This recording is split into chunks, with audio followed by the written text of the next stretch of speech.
Good morning. It is Wednesday, August 18th, 2021. It is 10 a.m. and we are going to call to order the Ottawa City Commission regular meeting for today. Would you proceed with the roll call, please? Mayor Taylor? Present. Mayor Pro Tem Crowley? Present. Commissioner Skidmore? Present. Commissioner Jorgensen? Present. Commissioner Wygant? Present. Thank you to those that are here joining us today, and whatever social media you may be joining us on. We're glad that you are being a part of the process of your city government working for you. We begin every one of our meetings with the Pledge of Allegiance, followed by the invocation, which today will be given by Pastor Pennington from First Baptist Church.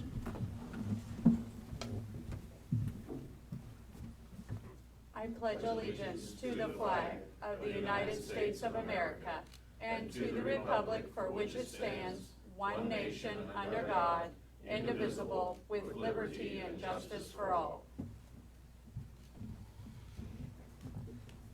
Let us pray.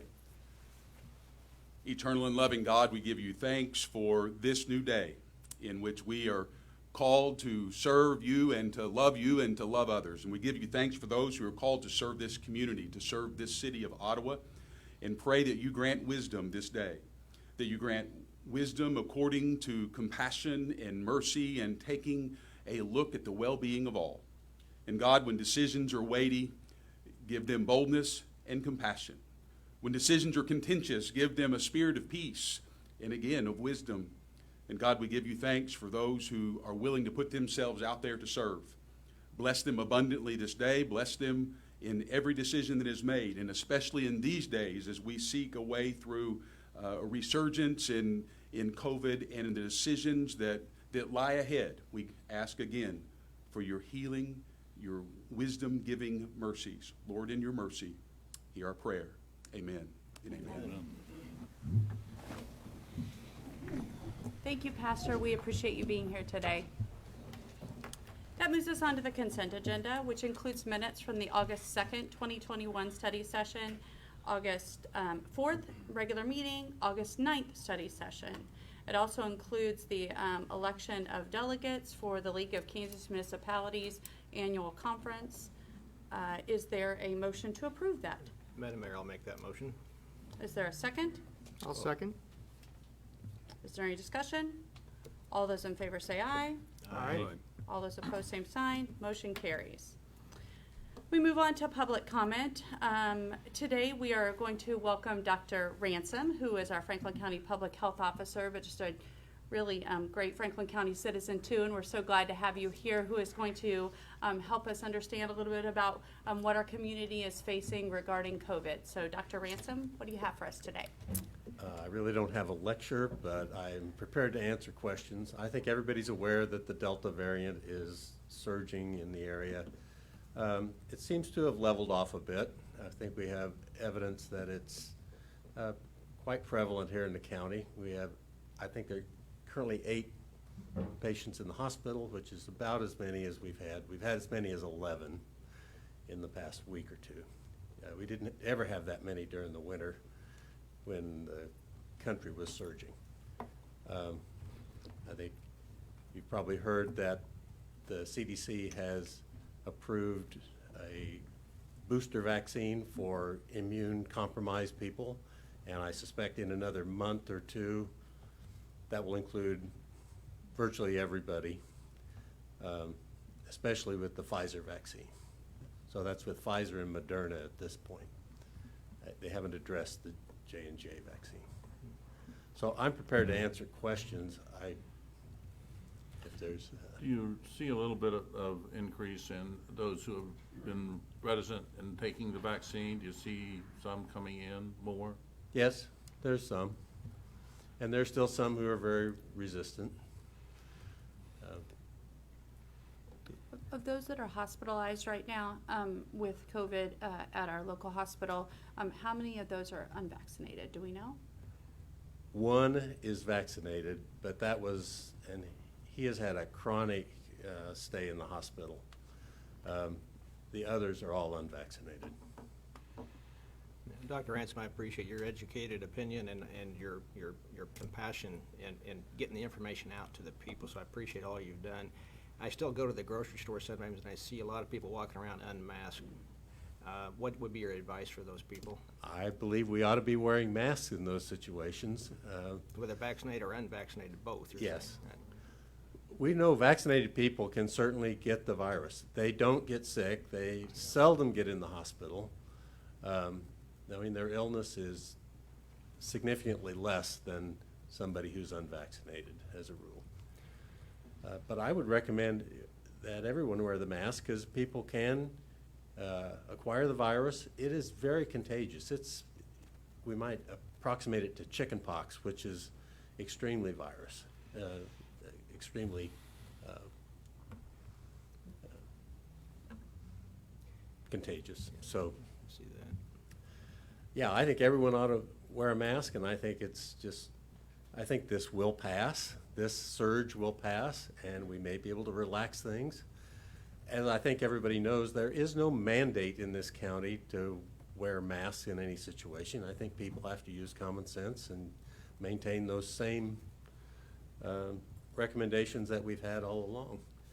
To social distance, maintain good hygiene, and wear a mask certainly in appropriate situations. Other questions for Dr. Ransom? Our sincere thanks for the yeoman's work that you've done for the last 20 months. Really, this is probably not something that you thought you were signing up for when you signed up to be the public health officer, but thank you. Yeah. No, my responsibilities prior to this were pretty limited. It was a fairly easy job. Yes. Not so much right now. Well, our sincerest thanks for all that you have done to make sure that all the citizens of Ottawa and Franklin County have been well-informed and safe. Okay. Thank you, Dr. Ransom. Well said. Are there other individuals who have registered for public comment today? We have none. Okay. Now it's time for our declaration. At this time, I'd like to give commissioners a chance to declare any conflict or communication that they might have had that might influence their ability to consider today's issues impartially. Commissioners? Seeing none, we will proceed with new business. Item 11. Proclamation recognizing August 31st, 2021 as Sexual Harassment Awareness Day. This proclamation is to raise awareness and encourage effective dialogue, policies, and procedures against sexual harassment. Michelle Wapp, Human Resources Director, will accept this proclamation, which will be read by Commissioner Wygand. The proclamation reads as this: whereas in 2017, an international movement referred to as the Me Too movement became symbolic as numerous women and men of varying ages and backgrounds declared and shared their experience of sexual harassment. And whereas in 2018, Stop Street Harassment, a nonprofit, revealed two stunning statistics. 43% of men and 81% of women had experienced a form of sexual harassment. And whereas in the Me Too era, there are still organizations who have no sexual harassment policies, no reporting procedures, and/or ongoing sexual harassment training. And whereas victims of sexual harassment sometimes suffer in secrecy and silence, fearful of the possible consequences of coming forward and speaking up.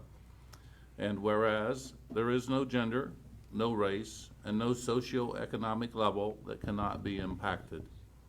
In other words, sexual harassment does not discriminate.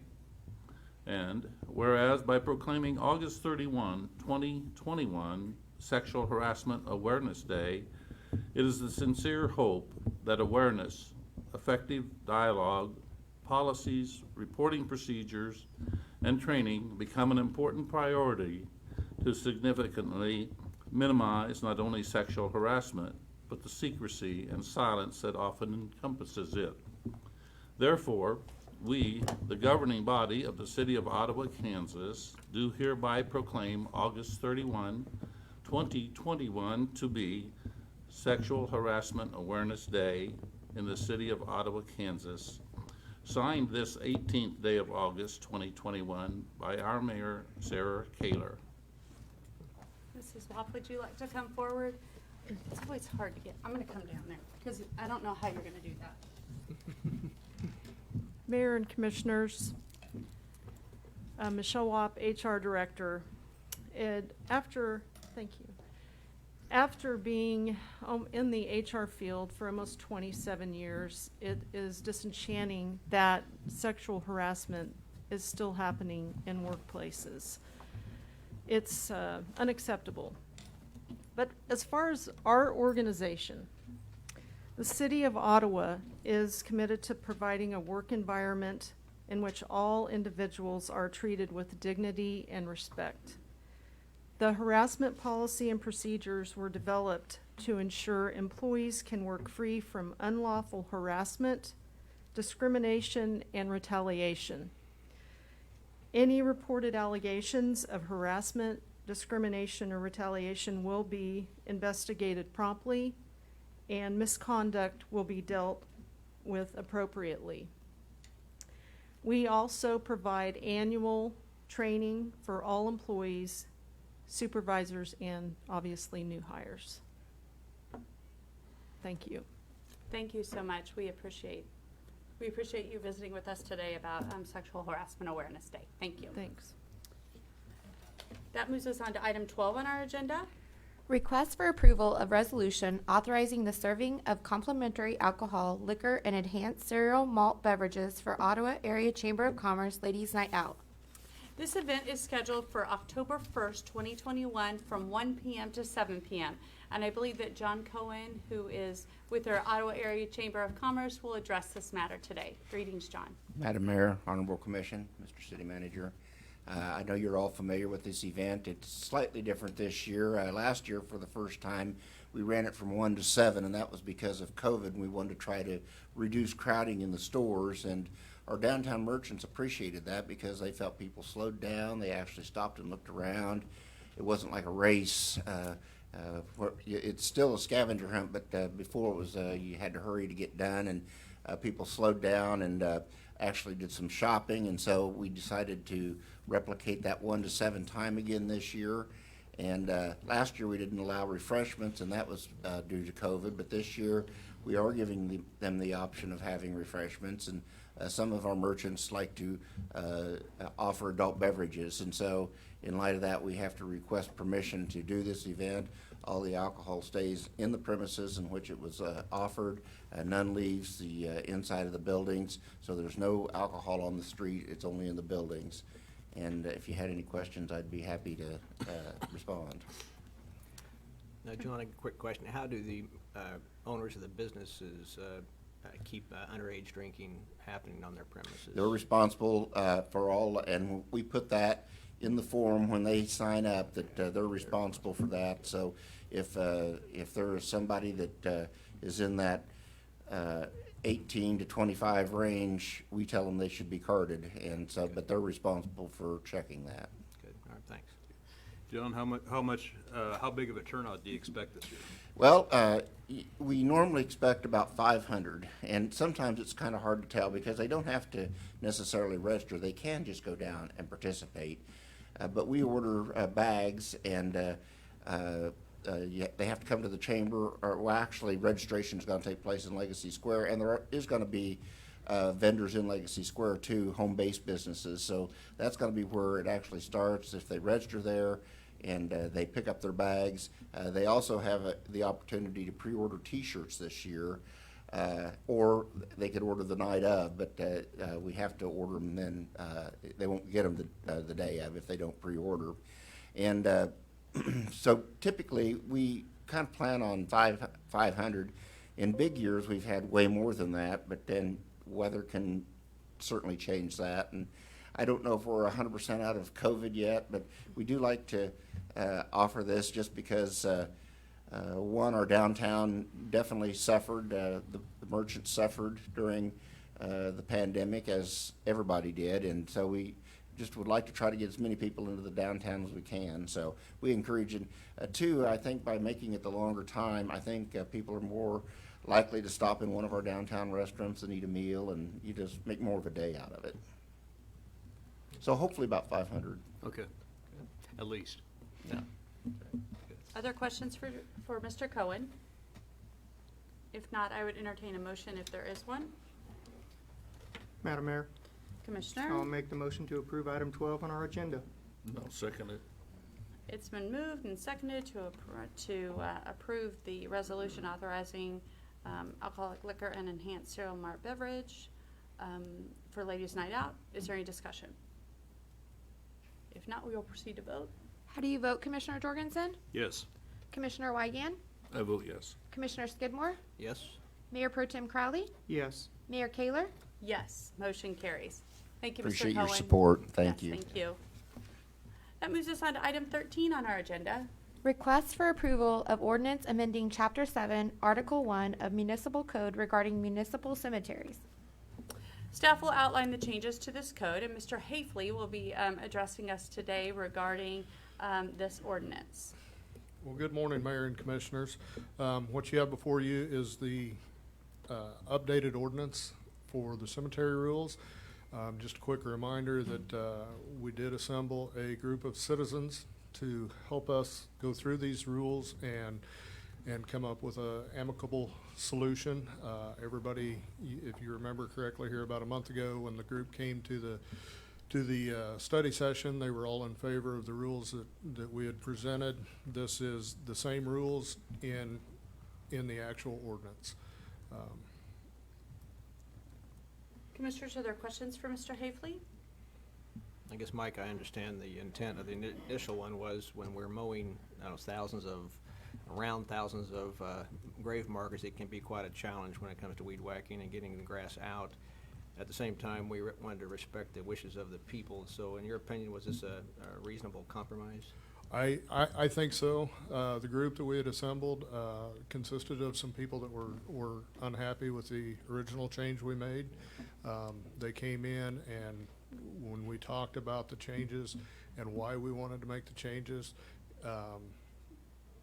there was a lot of good discussion back and forth. Nobody got upset, but the group did understand the need for the changes, and you saw for yourself, they all came in here in support of what we'd done. And it wasn't just us saying this is what we want to do. It was the group saying, well, maybe we ought to do this. Good. Any other questions for Mr. Hafley? Just a comment. And I think some rules were necessary. The last time I was in the cemetery, I don't have any family members that are buried out there, but I do have several friends. And when I toured the cemetery in June, there were still Christmas decorations up, and I think 6 months of Christmas decorations are a little excessive. So, but I think there needed to be some change, and this appears to be a good solution and mutually agreed upon. Thank you. Other questions for Mr. Hafley? If there is none, I would entertain a motion if there is one. Madam Mayor, Yes, Commissioner? I move to approve the ordinance as described in item 13 of our agenda. Is there a second? I'll second that. It's been moved and seconded to approve the ordinance amending municipal cemeteries. Is there any discussion among commissioners? We will proceed to vote then. How do you vote, Mayor Pro Tem Crowley? Yes. Commissioner Jorgensen? Yes. Commissioner Weigand? I vote yes. Commissioner Skidmore? Yes. And Mayor Kayler? And I vote yes. Motion carries. Thank you, Mr. Hafley. Thank you. That moves us on to reports by our city manager. I have nothing, Commissioners. That moves us on to reports by our city commissioners. Mayor Pro Tem Crowley, I have no report. Thank you. Commissioner Weigand, I have no report. Commissioner Skidmore. Just one more thing about Dr. Ransom coming. I do appreciate what his work has done, and I just want to encourage everybody. I've got the vaccine. There's a lot of talk on social media what's in the vaccine and what it'll do to people, and I certainly know that I've seen a lot more sick people without the vaccine than I have with the vaccine reactions. And so I just really want to encourage everybody out there, get your vaccine, help us all. Thank you. Commissioner Jorgensen. I actually do have a report that I'd like to talk about. Absolutely. There's been some, I guess, political rhetoric by other elected officials in our area about how this body not everybody on this body is considered pro-growth. I'm not sure how that came about being, but it appears to have been a result because of perhaps my reluctance to sell some lots at the Lakeside subdivision, which were originally purchased for a park, but that's a different discussion. To alleviate that, and anybody that's followed my career knows that that's pretty laughable as far as growth, because for the past since 2017, what is that, 34 years, I have worked heavily in developing the community of Ottawa. In fact, in a previous job, the Secretary of Housing came and interviewed me to see how we were being successful in building homes within the community. So, so the idea that perhaps I'm not pro-growth is actually a little insulting to me. But I'm not here to talk about the Lakeside development. The city does own other lots that that perhaps we should look at releasing for public or for development, private development. And I'd like to pass out the first tract.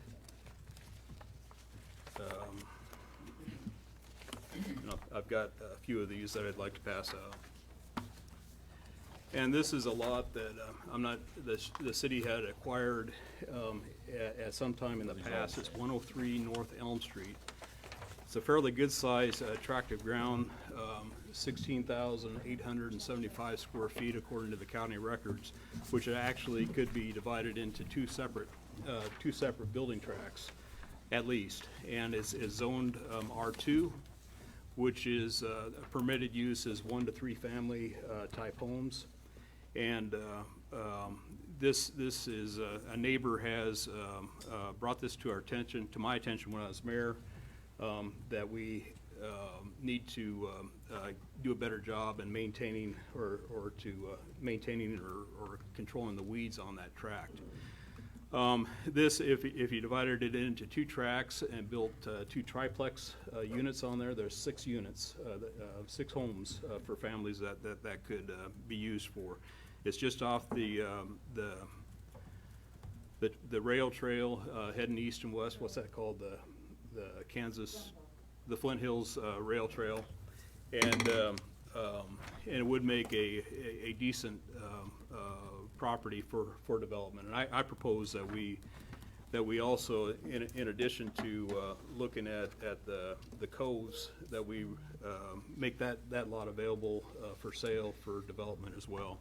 I believe the utilities are present on or nearby that property, and there's no sense in the city holding on to that if it could be used for development. The next one that I have. A quick question on this one here, Yes. Commissioner Jorgen. Do you know how we came by way of acquiring this? Was this a demolition? It was given to the city by a local family, is what my understanding is. Ms. Lee probably has a better idea. Yes, this tract, and then if you were to go north of this tract, And I've got that's pictures. probably the next one. We owned another one, and we've actually been approached a couple of times about a solution that would combine 3 tracts. Mhm. So there are a couple options there we could look at. And I would be agreeable to actually doing a special permit on this tract to put a multifamily 4 or more type homes, I think, which is permitted with conditional use. Here is the next tract that describes that. It's a little bit smaller, 11,250 square feet. And it fronts onto North Elm Street, and that street is not developed. It's a gravel trail at this time, but it could be developed as well. And it is zoned R2 as well, which is medium density housing, a duplex, triplex, or as Ms. Lee had said, that the tract that's in between these two, they're on the same block. The tract between these two is owned by a group of businessmen in the community, business people in the community that I would assume it would be for sale. And this is a decent tract. It's not too far from Legacy Square. Elm Street's 3 blocks west of Main. And so it'd be two blocks from the Legacy Square development. So I would propose that we also consider releasing that for development as well, for building units. You did say 127 was privately owned. No, it's owned by the city, Okay, but the lot between 103 and 127 is privately held. Okay, I understand. And the city owns these, and so it'd be a fairly simple process to make those available.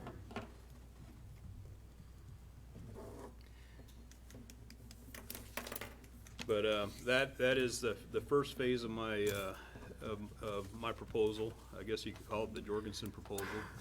And I have a second phase that I will unveil to at our joint meeting later today.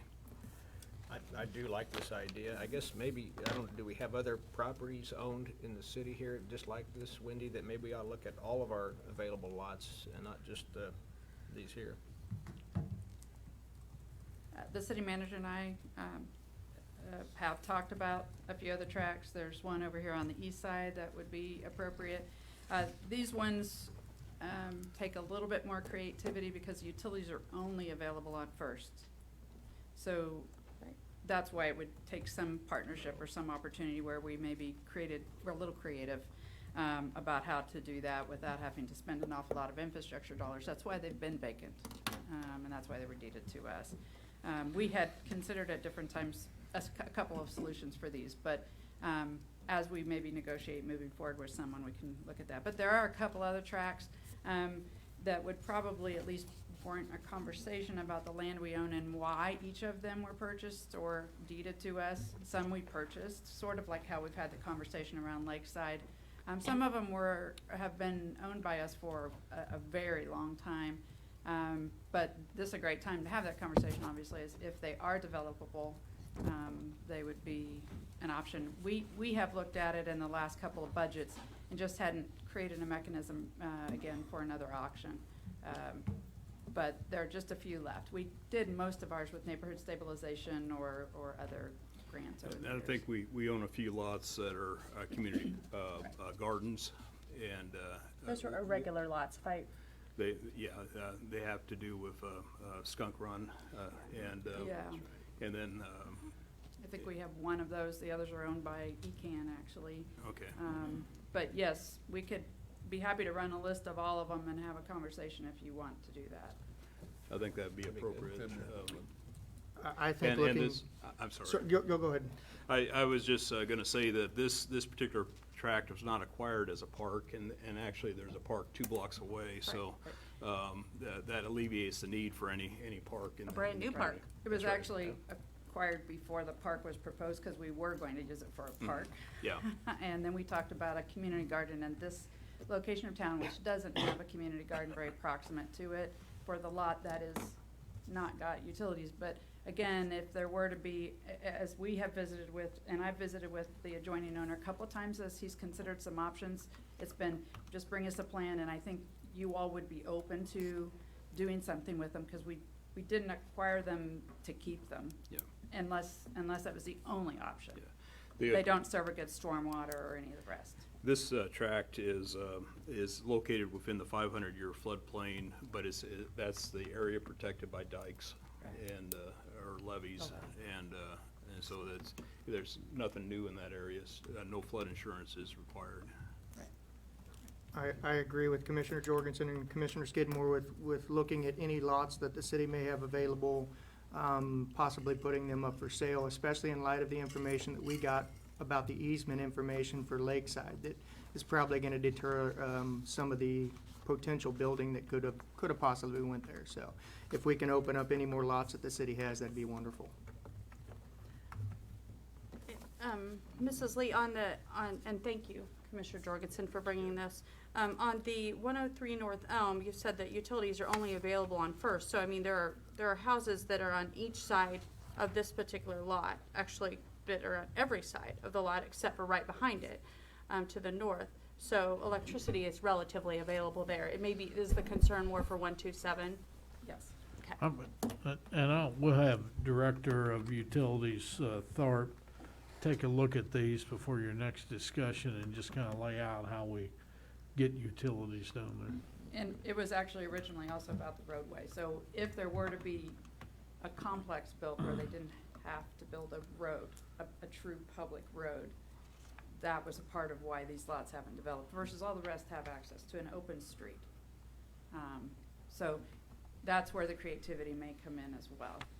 May vacate some of that, for example, and then let somebody use it for access privately.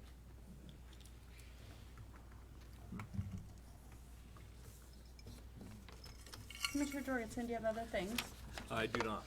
Okay. Well, we appreciate you bringing that information to us. That moves us on to reports by the mayor, and I have nothing at this time except for announcements, which include our luncheon here today at noon at City Hall. We do have a study session on the 23rd. Our study session on the 30th has been canceled, and Labor Day is on the 6th, and City Hall will be closed, and there will be no study session on that day. If there's nothing else to be brought forth in front of the commission today, we will adjourn today's meeting.